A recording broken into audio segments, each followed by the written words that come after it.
introduce me. I am the founder of National Financial Literacy Association. I'm passionate about financial inclusion. I'm passionate about SME development. I also serve on the board of CIFA and CEDA and chairing the audit committee on both entities. So the reason why I'm here this morning is just to share my experience about the investing in startups and what I've observed in the continent, and bring it home just to showcase what's happening in South Africa. Where are we? Where we need to be, and where other countries are somehow leading, are doing this work well, and they've been on the game quite longer than us, especially on the pre-investment stage. So I just want to start by just painting a picture about my experience in terms of how we are looking in South Africa. Then I'll share with you what I've seen in the continent, countries like Nigeria, the tech startups that are doing very well there, and then so that you can bridge the gap about what's happening here at home and what it is that we need to fill up. So here at home, our SME development value chain is actually segmented into three parts. Part one, or pillar one, is the pre-investment stage, which is technical assistance, and then in the middle is the financing part, whereby all the resources are, and then there's post-investment. So our outlook in South Africa, we're actually overweight in the middle. There's a lot of money in the middle. There's a lot of money coming from private sector. There's a lot of money coming from government. And the instruments are not very diverse in that space in the middle. There's a lot of debt financing instruments, and there isn't a lot of instruments that are supporting technical assistance, which would ordinarily sit on the pre-investment pillar. So that's the market failure, ladies and gentlemen, that the country is faced with. And I think the investment then should be focusing on the pre-investment, a lot of resource mapping, and to sort of like change how resources are flowing. A lot of resources are needed at the beginning. I think that's where angel investing is finding expression. That's where other sources of financing that ordinarily you wouldn't find them in the middle are needed. So a lot of funding still needs to be on that part. And I think I've seen in the continent countries like Kenya and Rwanda, they're doing well in terms of the ease of doing business, if you've seen that World Bank report.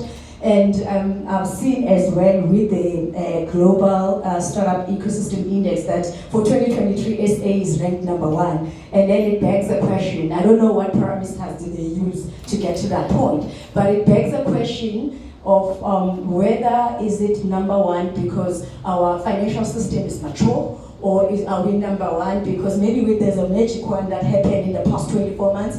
I don't know.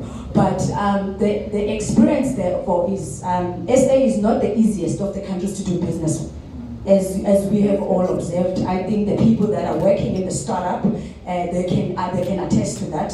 For example, let me just make an example. Our compliance is like an umbrella approach. I have to adhere to the same compliance that a company that existed 20, 30 years ago is doing the same. So there isn't, I'm not saying companies must not comply, for example, but people, or rather our system must be able to consider that this company is starting out, it doesn't have the resources or the ability to provide that compliance at that level. But our compliance is umbrella approach, and it's a precursor for us going to the access to market. Without the compliance, you are not going to get the market. Without the market, VC, PE, or whoever that has the wallet is not going to entertain you. So now we have to make sure that we create that an enabling environment of bridging these two, which lead to the money. We can have all the money in this room, but if we don't address the compliance, we don't address the market, entrepreneurs are not going to get to the money. Yeah. So ladies and gentlemen, this is just to urge everyone who has wallets, who has the know-how, who has the power, to really make sure that the first leg gets attention.